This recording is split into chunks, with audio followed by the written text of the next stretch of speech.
some tea? Okay.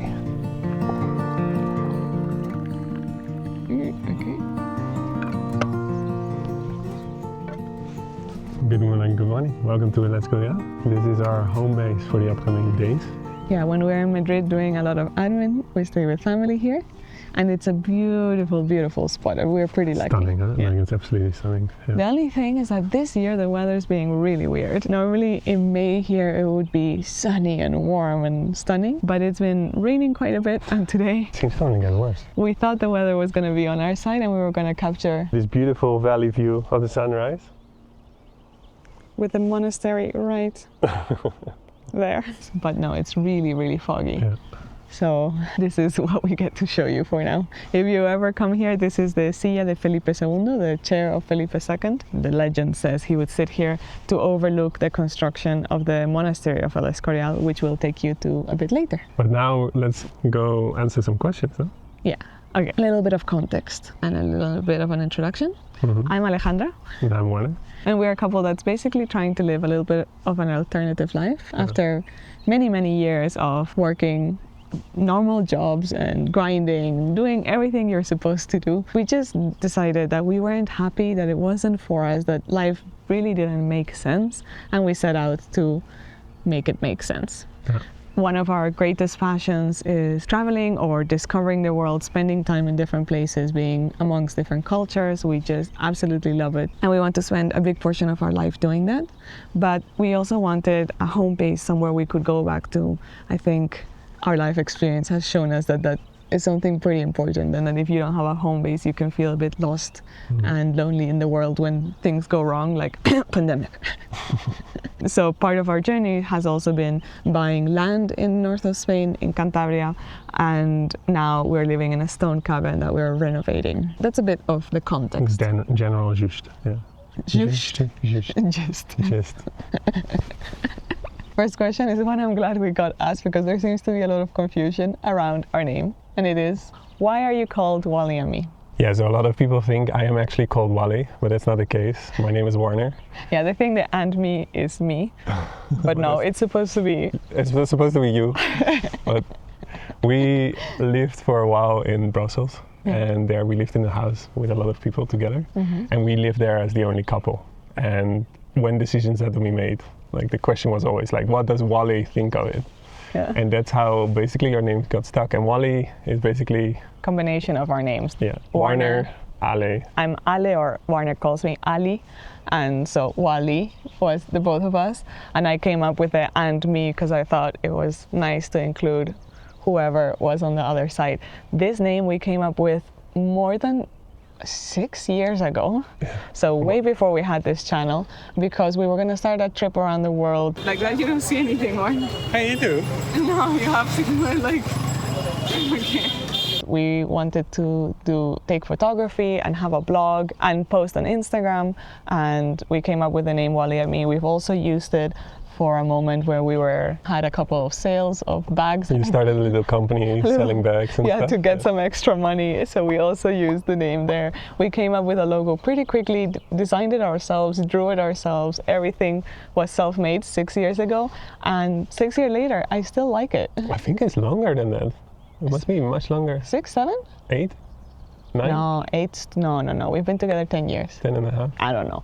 It was a long time ago, way before we had this channel. The truth is that I've always wanted to have a YouTube channel, so I was also thinking of it back then for this. And for me, it was very important that the name was more generic, because I've always been a person that knows I can change through life, and my passions can change, my goals can change. And therefore, if you set a very specific name and your goals change, then suddenly your channel makes no sense. Back then, we wanted to make it all about sustainable living. Then we decided that that was not for us. The sustainable living, yes.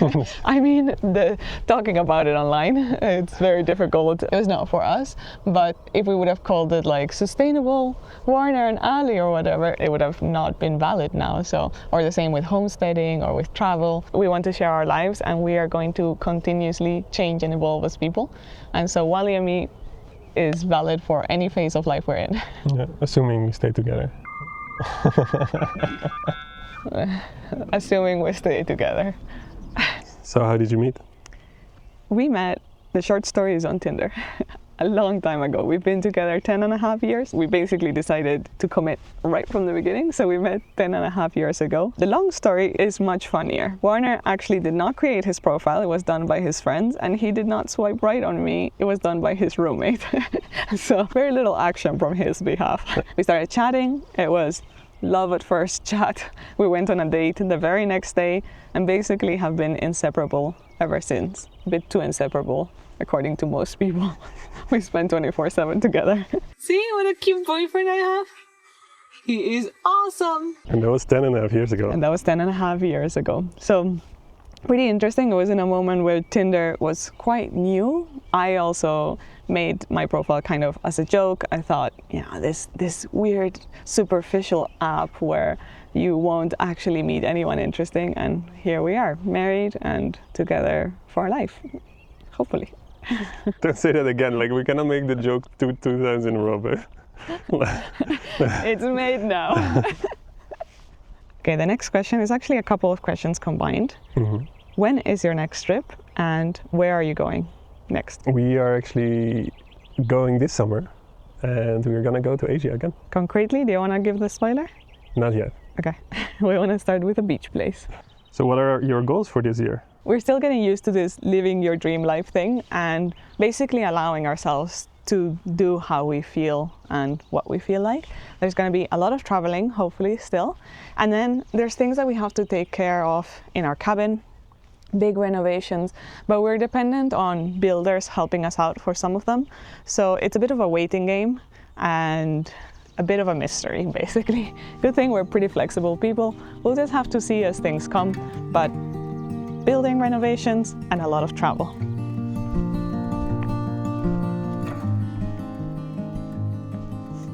Okay.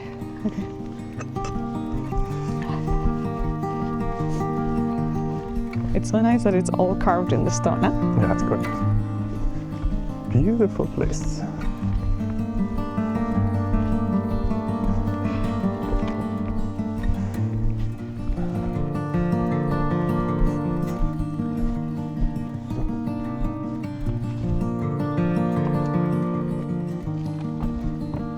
Is your plan to move permanently to Spain, and will you leave every winter?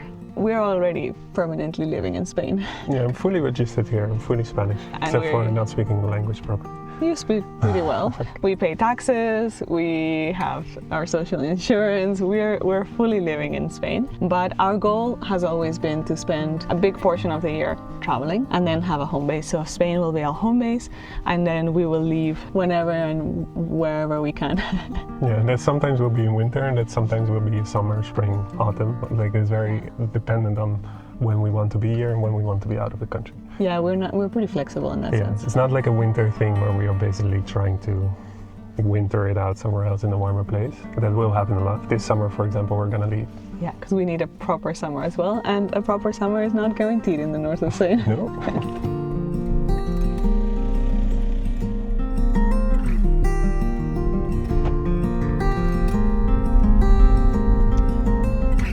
Some beer.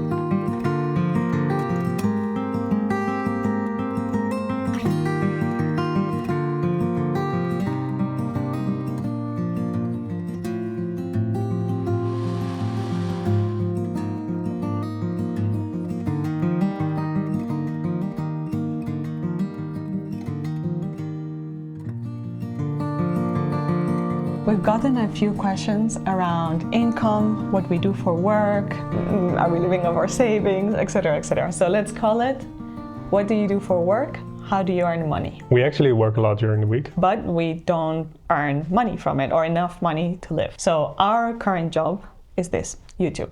We decided to take a gamble. We quit our jobs. We moved to Spain. And since then, we're basically living off our savings. Because YouTube is growing a little bit, we do make some money every month. Now we make around from 200 to 300 euros a month, but that is not enough money to cover our living expenses, obviously. In fact, it's not even enough money to cover the expenses of doing this for work. We have to pay a tax accountant to do all the freelancing paperwork in Spain, which is very complicated, and the fees of that alone is already more than what we earn from YouTube. We also have invested in a camera. Say hello to the camera. Mics, in tripod, SD cards. We also have the music that we pay for so that you have background music, and that's a subscription. There's basically a lot of costs related to YouTube that we so far don't cover in any way with the income that we make. And besides YouTube, we also earn money from Patreon, thanks to all the Patreon donators. Thank you so much. Supporters. And we are currently also on Bilibili, which is a Chinese YouTube. It barely makes any money at the moment, but we are slowly growing there as well. We don't know how we're gonna get the money paid in China to get to us, but it's something we're developing. So basically, we do have a little bit of an income, but it doesn't cover our lifestyle. So we're living off our savings. We're very lucky that we managed to save up a lot and therefore had the flexibility to choose to live a few years being free. Originally, we gave ourselves 1 year to decide if we wanted to continue YouTube. Then we made it 2 years, and now it's 2.5 years that we're doing this.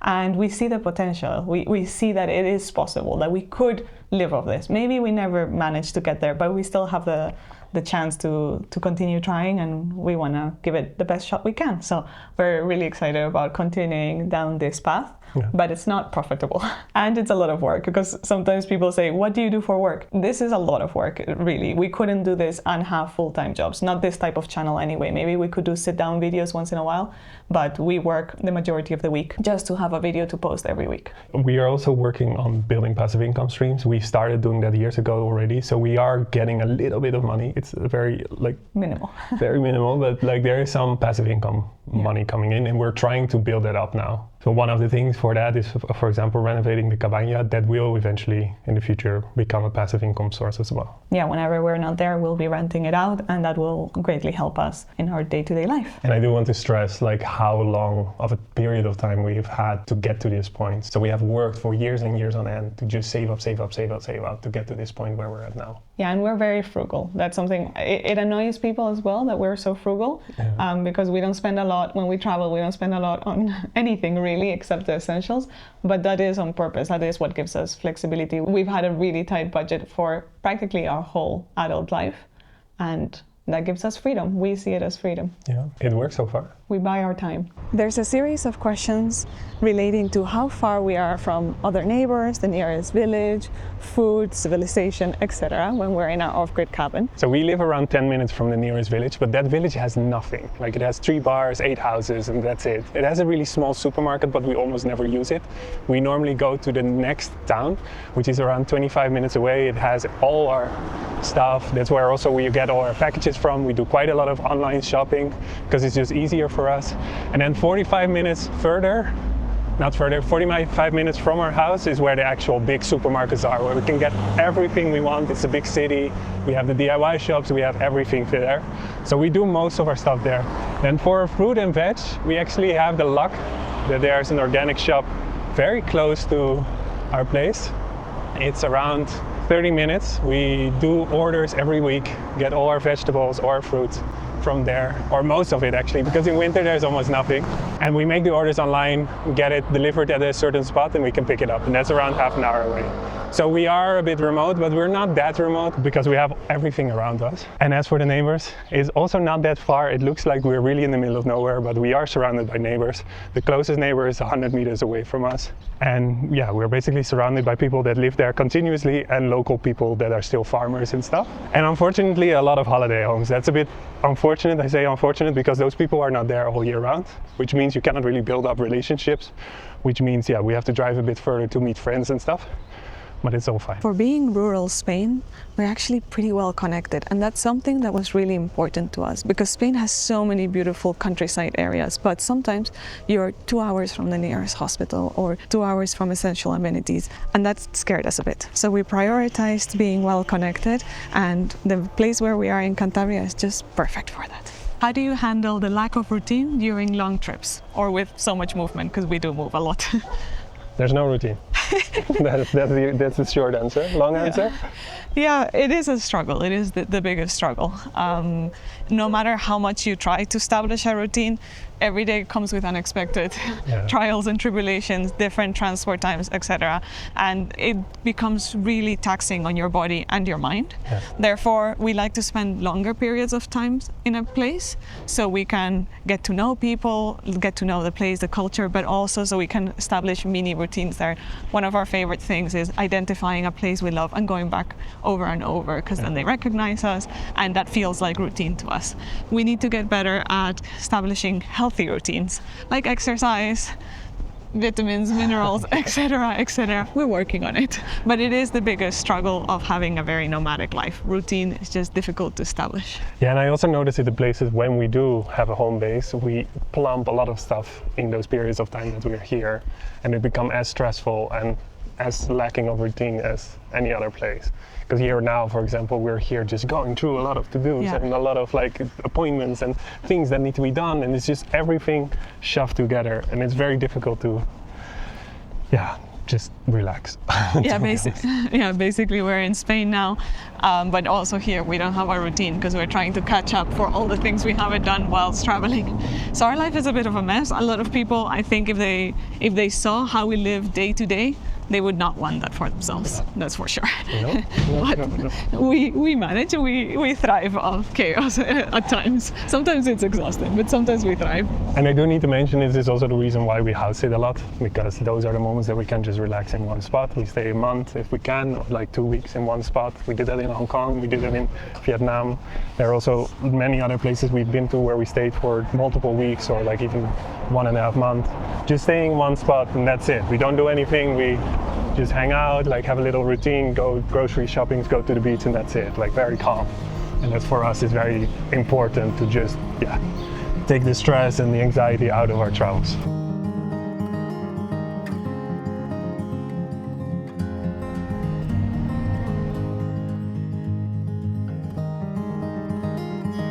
Yay, the sun has come out. And we're in the village exploring. San Lorenzo del Escorial. Where are you from? I'm Spanish, foreigners Dutch.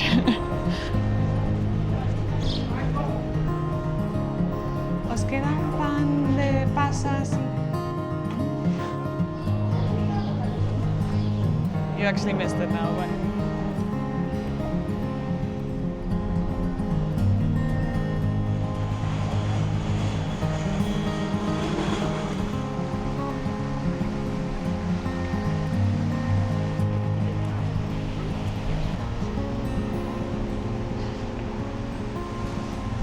A little bit of a longer answer though. Even though I was born in Spain, I grew up in India for 12 years of my life. And as an adult, I've also lived in many countries, including the UK, Belgium, the Netherlands, Australia, and we've traveled a ton, of course. So I don't have a very strong Spanish identity. I always used to feel like I didn't fit in anywhere. And now as an adult, I've turned it around into feeling like I can actually fit in anywhere. I adapt to places very easily. I see it as a strength. And I'm just Dutch. I have a Dutch accent, nothing special, just conventional. Not fully true, but...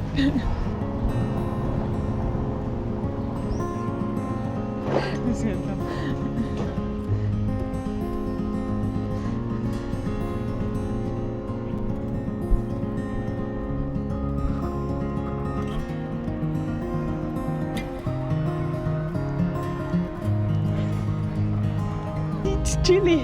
I had to put my jacket on again. It's like on off, on off. Yes, on off, on off. The sun as well. But anyway, the next question is, any future family plans? Are you thinking of having kids, animals, pets, etc., etc.? No kids. Okay, right to the point. No, we do not want to become parents to human children. We have never wanted that, huh? Since we No. met, like we've talked about it a lot and we keep on talking about it, like, but it Yeah. doesn't come up as anything we neither of us want. So.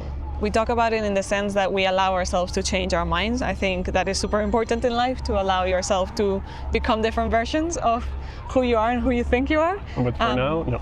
No, and I don't think it's going to change. We've been together 10 years thinking we didn't want kids. So something really strange would have to happen for us to change that around. However, with pets, we would love, absolutely love to have pets. We are animal lovers. We would love to rescue chickens, donkeys, cows. I would love to have a horse. You want the horse. Well, maybe donkey's fine as well. Funnily enough, when we were talking about not wanting kids, we got interrupted by kids. Yeah. Anyway, pets. We were talking about pets? I can't even remember. Yeah, we were talking about pets. We would love to have a lot of animals on our land eventually, but at the moment we are not getting any animals because we know that our lives are just too frantic at the moment. Like we are not stable and we cannot do that to an animal. No, and also we say at the moment, but realistically, I don't see myself ever in a situation, I talk for me, but I think we don't see ourselves ever in a situation where we can commit to being in a place full time, all year round for decades. For us, once we adopt an animal, it's a done deal. They're part of the family and their priority. So the likelihood of us having pets is honestly very low, which makes me so sad. Yeah. So sad. But we just focus on giving animals around us, the animals we meet, as much love as possible. And it's also a reason why we do a lot of house sitting, because it is for us a possibility to have this like more close interactions with animals, and we love it. Yeah. But if I could, I would set up a sanctuary in the whole land and rescue all the donkeys and cows, and I would rescue everything. Yeah, and I'm still thinking about this massive wilderness program in our mountains to just make it all forest and bring in bisons and like One year bears is into and wolves. rewild, bears, moose, etc. Everything, and just like bring it all into the land. But that's a project that I would love to do, but don't think I should. However, the likelihood of us rescuing some dogs or cats whilst traveling is quite high. We've already done that and we'll continue helping whenever we can. We got a few questions about China. The first one was, will you go back to China? Yes. Yeah, we absolutely loved it. We hope to go back. And we've for seen sure. so little of the country, like just a fraction of the country, and there's so much to see there. There's a long list of things we want to see in China eventually. We also got the question, how much did it cost to travel around China? We would have to calculate. When we're traveling, we try to have a very, very minimal budget of 30 euros per day for the both of us. And Including everything. Yeah, including everything. Flights, food, accommodation, and all the transport. yeah, this is a budget that we came up with a few years ago when we traveled through a lot of Asia. And back then we completely managed to do it. In fact, we spent quite a lot under the 30 euro a day mark. This time, I don't think so. But I think we're still around the 1,000 euros a month mark. Yeah. And we're trying to always hit that because, yeah, like doing that, having that budget allows us to travel for months and months at a time. Yeah, so I would say China is a great country. If you have a strict budget, it is relatively easy to keep it under control. And then we were also asked, are you getting a place in China? We wish. If we could, we would live in so many places of Asia. We really would. This is the monastery we were talking about this morning. Can you see my face? Yeah, now run for scale. Run for scale. Do you see why they're there?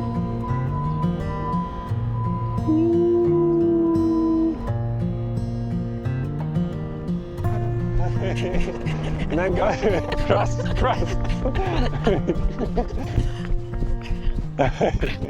Little bee. Wait, you don't see. Oh, there we go. Hi, cutie. You're so cute. Little guy was struggling on the ground, and now he's chilling with Warren. So I'm bringing cute. to some flowers because there's nothing here.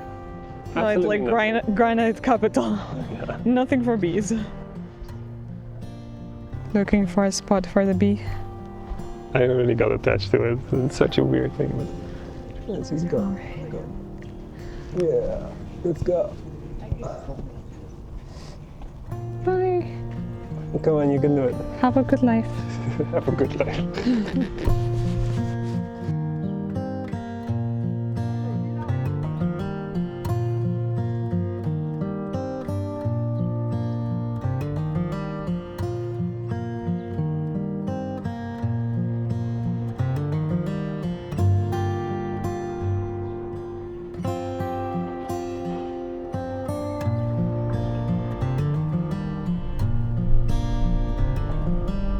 Okay, you won't have noticed it, but we're having a crazy day. We're back in the village.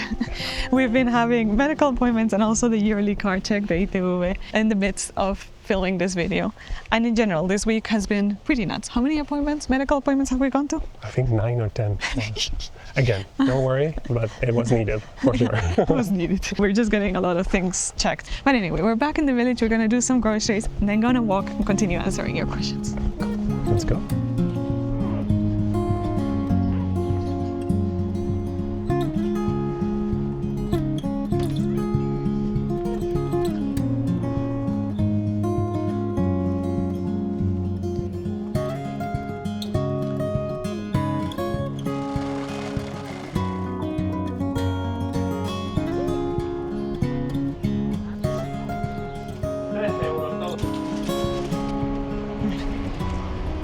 Got 2 cinnamon rolls.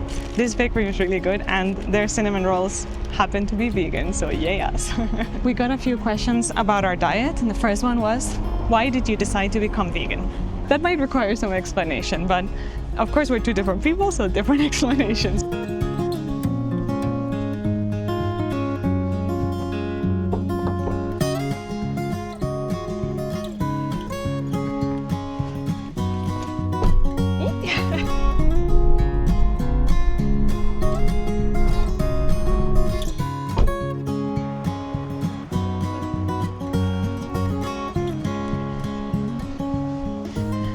We're going there, to the perfect picnic spot.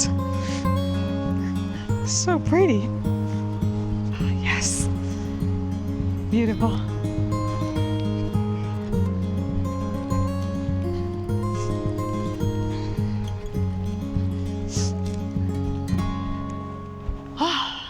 What a nice spot, huh? Okay, my story. I've always been a massive animal lover since I was a little kid, and I grew up vegetarian. It was only in my teens that I decided that I wanted to fit in. I felt like everyone was eating meat except me, and I felt so awkward in the world already that I didn't want to stand out in any way, and I decided to start eating meat and fish, etc. And then in my 20s, I had a moment of enlightenment where I just realized that I was living against my own moral code, against my own ethics, just to feel like I was pleasing others, to not piss anyone off, to not get questions about why I was doing things a certain way. And that didn't feel right to me, so I decided to go vegetarian again. Then we met. And I was a heavy meat eater at that time. After a couple of months, I decided to go cold turkey and stop eating meat and fish altogether. For me, the reasons to become vegetarian were not so much the reasons that Ali had in the beginning. A year before I became vegetarian, so the year before we met, I ended up in the hospital for a couple of days because I came home from Africa with a really bad infection, and the antibiotic pills didn't work anymore for me. Like, I was resistant to it. So I had to get the heaviest dose of antibiotics. In the hospital. And that made me realize that it's not good to constantly get this like little antibiotic intakes, because animals get a lot of antibiotics. And other medication to keep them healthy in the conditions that they are, because normally they cannot like move very much. They're in dirty conditions, they're close to each other, so they get a lot of diseases. Because of that, they get a lot of antibiotics. And my antibiotic resistance made me realize that first, it's not good to constantly get antibiotics in because it's bad for your stomach, but like second, for your health. I didn't want to become resistant to antibiotics for any future issues I might have. So that was a reason then. Now, of course, for us, it has become much more of an ethical thing. We just don't want to harm animals. We don't want to mistreat animals just because we want to eat meat or cheese or have any dairy product. And of course, part of that as well is like it's an environmental thing for us. It's easy for us to just take meat and dairy products out of our diet, fish as well. And have a huge impact. And have a huge impact on the environment, or like a positive impact on the environment without doing much. But of course now our primary reason is an ethical one. And it makes it very easy for us to not eat meat or fish or any dairy products. Basically, a few years after being vegetarian together, we realized we had to take off our blinders and acknowledge that it was not enough. The milk and egg industry is so so painful for animals. It's so damaging. It involves a lot of death as well. And we just didn't feel comfortable supporting that. We had to make a change.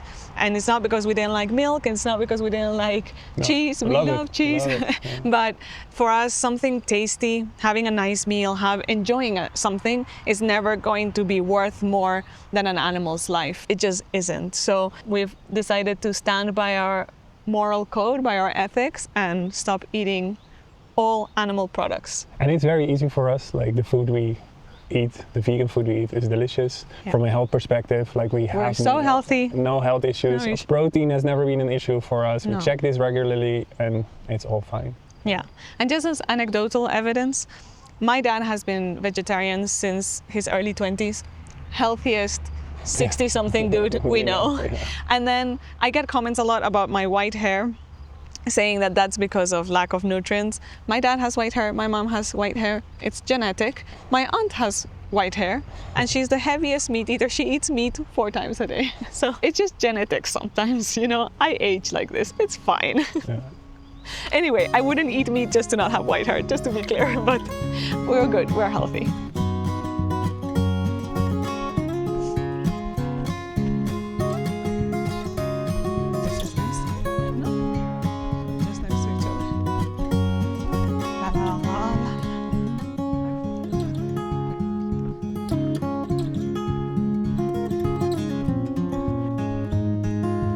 Do you get any flack for being vegan? Specifically, the question is for family, but we can expand it a bit. My family was quite okay. I got some pushback.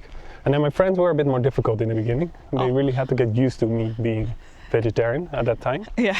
But now it's all fine. Like, people have really adjusted to it. People immediately just know like what to do and what not to do. So that's actually very easy.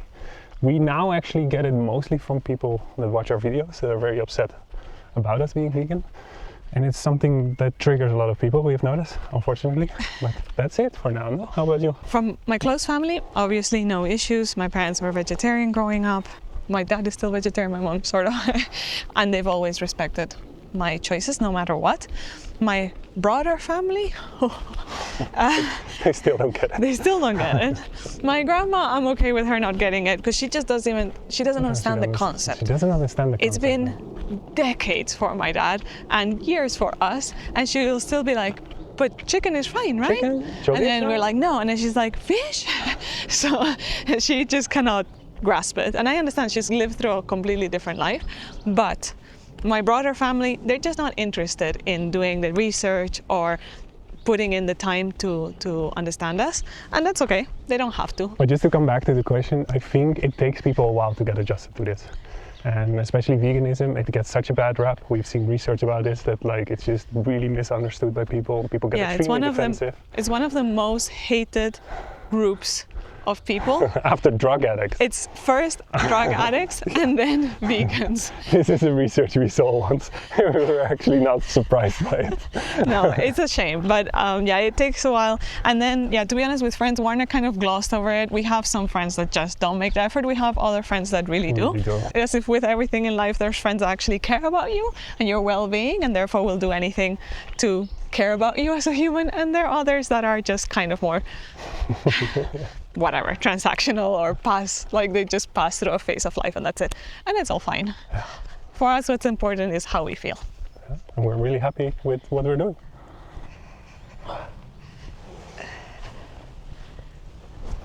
How do you find vegan spots to eat out? Google Maps. Yeah, that's the easiest. It's the most updated version.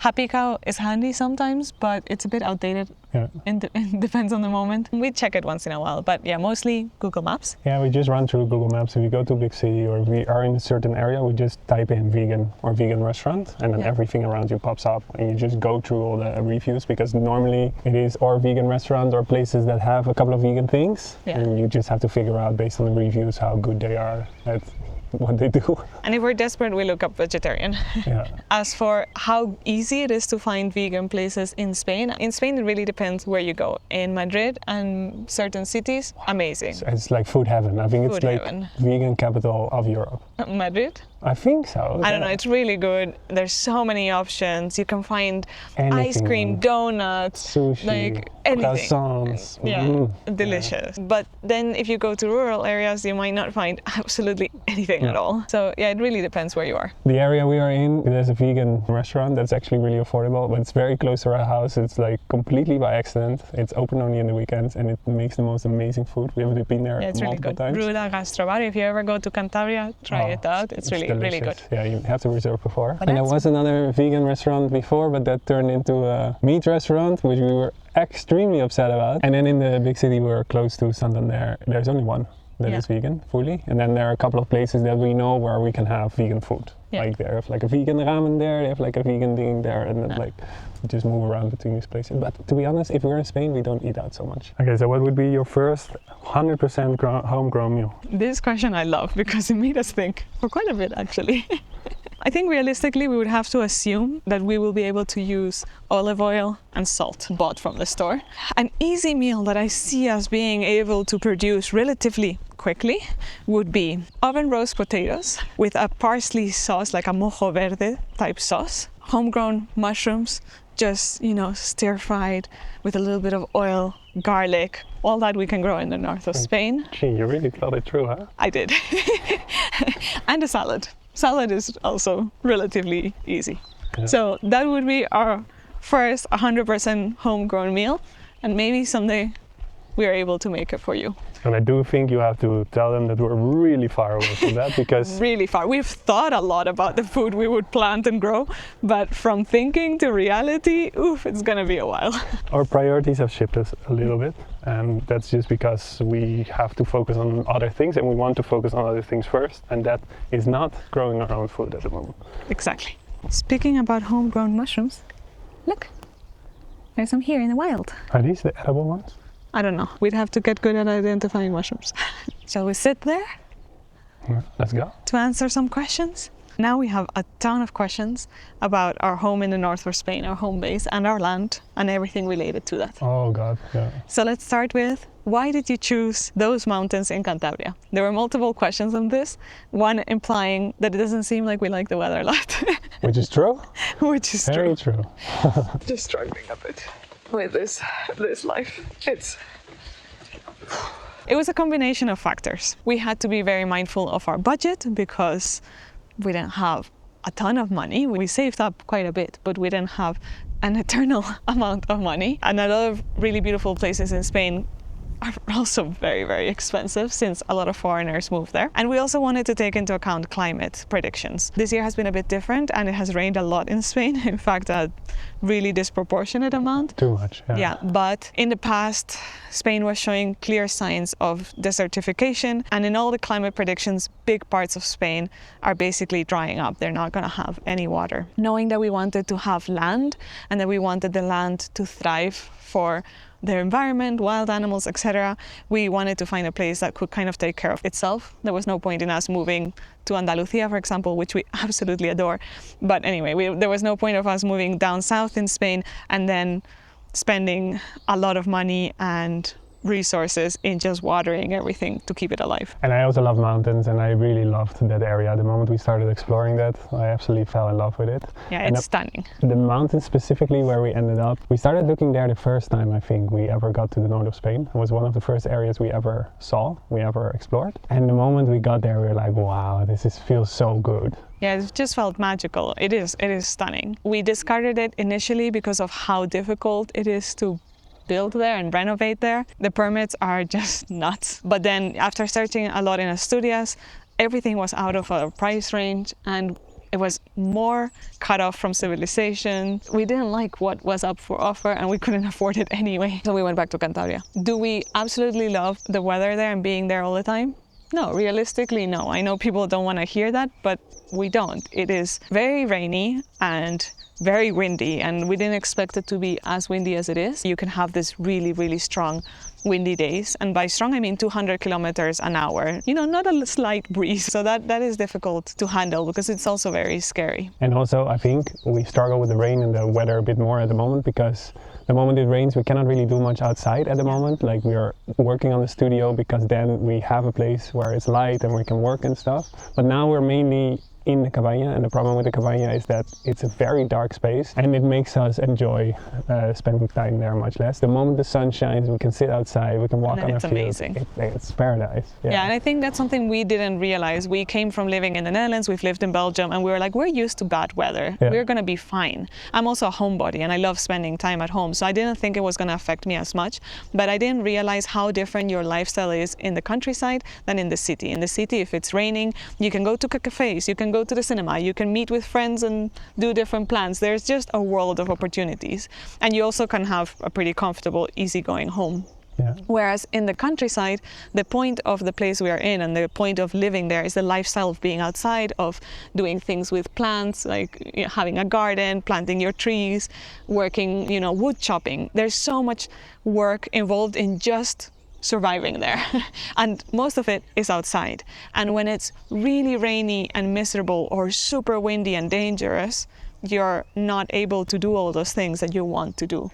So it's just not the same. Rain in the city is much, much easier to handle, in my opinion, than rain in the countryside. I also get a ton of questions of people asking us, and one of the questions was, how is the weather really like in Cantabria? Because a lot of people see the beautiful videos, or they visit for a weekend or for a couple of weeks, they fall in love and they want to move there, but then they don't want to live in a place with a lot of rain, and they always write to us like, surely it can't be that bad. And I always have to say, it depends. It depends on what type of place you buy and what type of lifestyle you want to have. But it is rainy. That's just the reality. Then we got a question about the studio and whether it changes our lifestyle. And basically that's the point. The studio is not finished. Not yet. No. So right now we cannot really use it for what we want. But in the future, having a space that is warm, windproof, because our cabin wind comes through all the spaces, so you also hear it a lot, and very bright, is going to be a game changer. It's so bright every time we're in there, and it's a dark day or it's like really moody and rainy, it doesn't matter. It makes us happy to be there, and then you have all the views. It's just stunning. I am a homebody, I am a very crafty person as well. You're very creative as well, so having a space where we can spend the whole day, sewing, painting, drawing, designing, whatever it is, when it's rainy and crappy weather outside, is going to change our quality of life drastically. And so we have such a beautiful idea about this whole space, no? Yeah, so we're very, very excited. Yeah. How is your home going? And I'm guessing it's referring to renovations. Mm-hmm. Slow? Very slow. Yeah. Yeah. We had to pause a lot of things, of course, because we went to China, and now we were planning on doing multiple things to prepare for the renovations, but we can't. We have to wait for that. And honestly, there's been a lot that's been out of our hands. We've been waiting for builders forever. It looks more promising, but it looks more promising for the future. So we are lining things up now to start, hopefully at the end of the year, beginning of next year. We'll talk about this in a future video, but a really big thing that was holding us back is renovating the roof.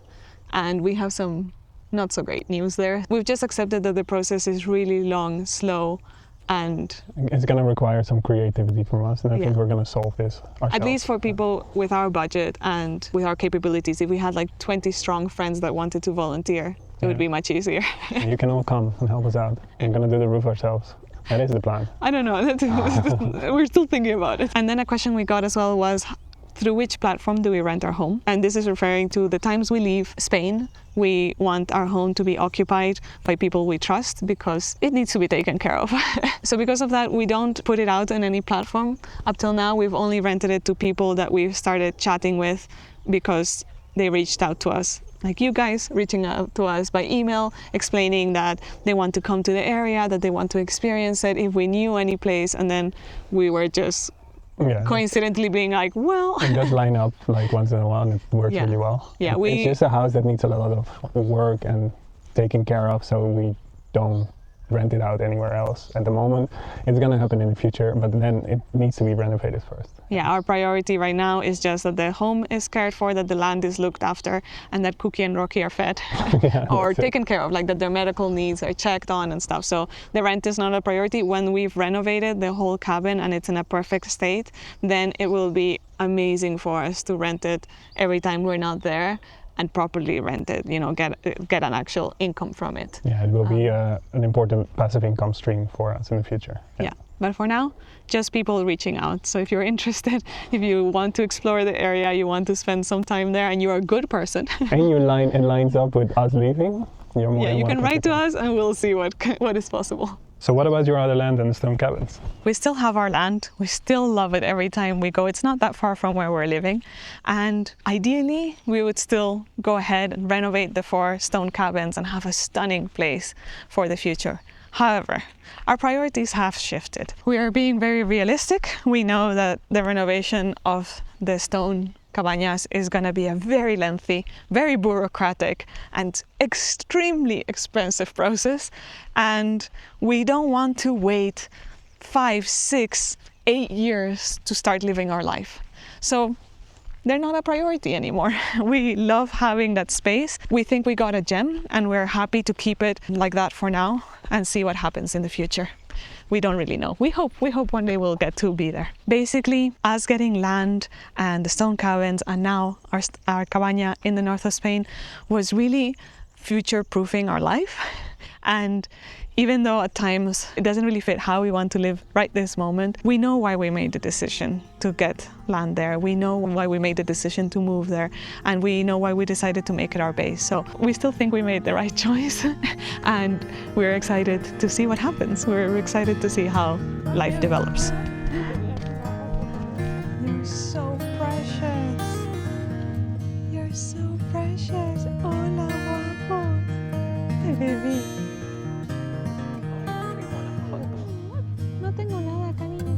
I don't have any food. Oh, thank you for the leakies. I love babies. Bye-bye. I want to take them. They're so cute.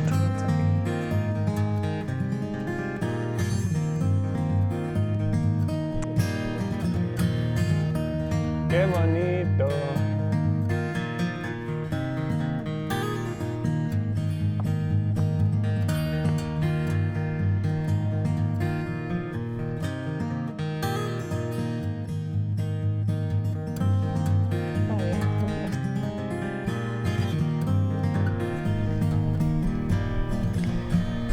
Oh no. You forgot already?